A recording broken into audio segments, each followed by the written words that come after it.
guys, it's Jimmy from over at Movie Death Blows. Hope everyone's doing well out there today. This week I think it's pretty obvious. We're gonna talk some Black Adam, which I got a chance to see on Tuesday night. The general consensus among most critics and people that have seen it so far is pretty milding. They weren't really a fan of it.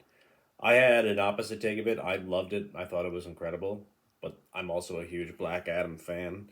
Even though I'm in a Marvel sweatshirt, don't mind me, I'm freezing here. But I'm a huge Black Adam fan. I've got 3 action figures, 2 T-shirts, all this other stuff. So this is something I've been waiting for a long time, and it's something I wasn't disappointed by in the least bit. I mean, is there some repetitive things that go on and just some meandering parts of the movie that don't really work? Yeah, but I mean that's par for the course for any movie at that point. To complain about that is nonsense. But I mean, a lot of people didn't like that The Rock really didn't have a lot to do acting wise, and they kind of took away his charisma. But I mean, you have to understand the character that he's playing. Like Black Adam is 5,000 years old when he's waking up in modern times, and he's not used to what's happening. And he kind of plays it. It's kind of like Drax in Guardians of the Galaxy, where he takes everything literally, and he doesn't really. But I mean, the difference between Drax and Black Adam is Drax is hilarious, while Black Adam is just kind of learning what today's world looks like at this point.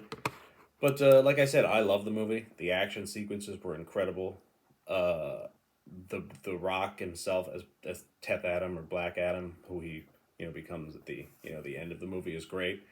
Well, I mean, his charisma is not there, obviously, because of what I said, because of what the character's going through and his metamorphosis and his journey from 5,000 years to present. And this movie starts like this. Like there's really no downtime in this. Like as soon as the movie starts, you're in it, and it's action packed, and there's really no wasted motion when it comes to the action and stuff like that. It's not like we have like 30 minutes of filler and then we finally get to see the character. No, like he's on screen within the first 10 minutes, which is great.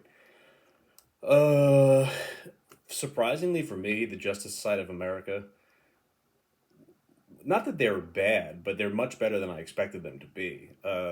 Aldis Hodge, I had no idea he could kick so much ass as Hawkman. He was really great as Carter Hall, aka Hawkman. If you don't know Aldis Hodge, he's in Straight Outta Compton, City on a Hill. He was in the Roots reboot from a couple of years ago. Really good actor. I didn't know he had that in him, though. He's a pretty badass Hawkman, pretty badass Carter Hall. For me, the best part of the whole movie is Pierce Brosnan's Dr. Fate, and that's not something I was expecting at all. Kent Nelson, Dr. Fate. I'm not going to do a deep dive on the character because I don't want to bore you with the guys, but Pierce Brosnan is easily the second best part of the movie next to The Rock at that point. I mean, if Pierce Brosnan wanted to come back as an older James Bond and do like some kind of 6-episode miniseries, it would be awesome and it'd be incredible because he's still got it.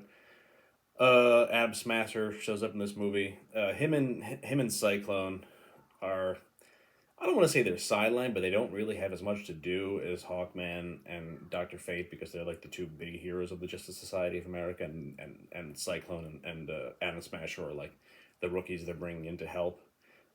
There is a couple cameos in there. I mean, obviously we saw Viola Davis in the commercial as Amanda Waller. She'll be in there. There are some other DC related cameos that you've seen in other movies that will show up here. You might not recognize them at first, but they are there. We do get to see Shazam and the Council of Wizards, bestowing the power on Teth Adam.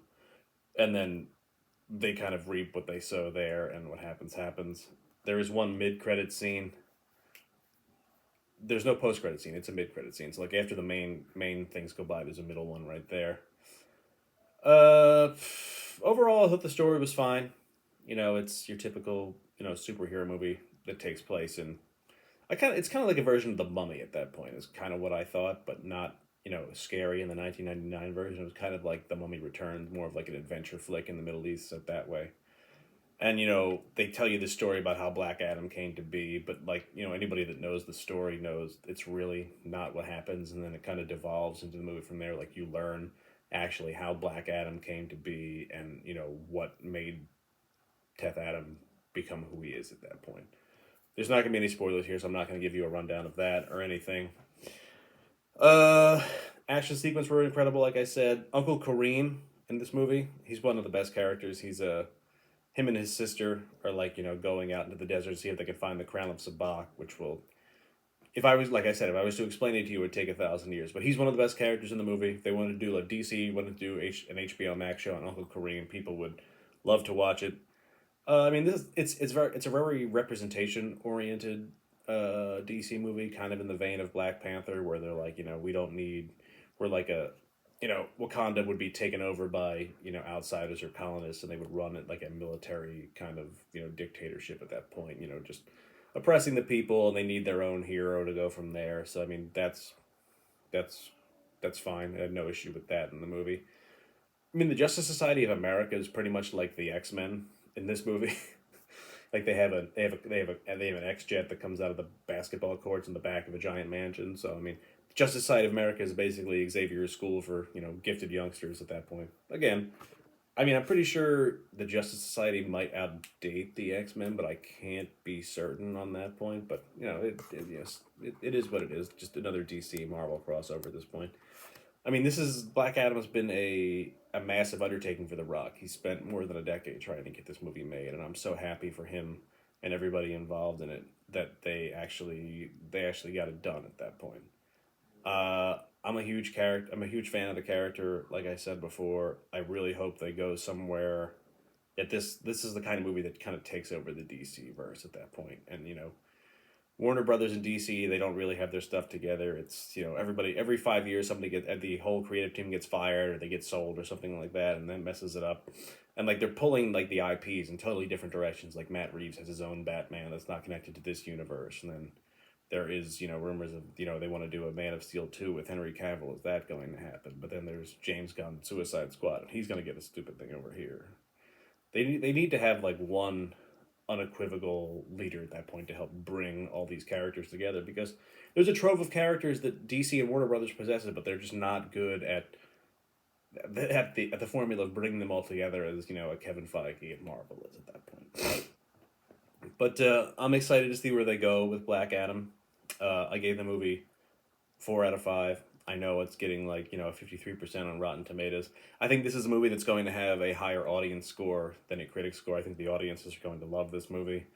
I can tell you that they were yelling and chanting and laughing their ass off in my theater. So sometimes the critics tend to be a little uptight about this stuff, and the fans are more understanding and loving of the characters that they've wanted to see and embrace in the long run. But overall, like I said, Black Adam gets 4 out of 5 from me. I encourage everybody to go see it. Let me know what you think. Don't forget to like and subscribe and follow all our pages for interviews and reviews and stuff that's going to come up in the future. Friday this week, I'm interviewing Rian Johnson, the director of Knives Out, for his new movie Glass Onion, a Knives Out mystery. So expect that interview to pop up on YouTube and Twitter in the next couple of weeks. And we'll go from there, all right? Go see Black Adam.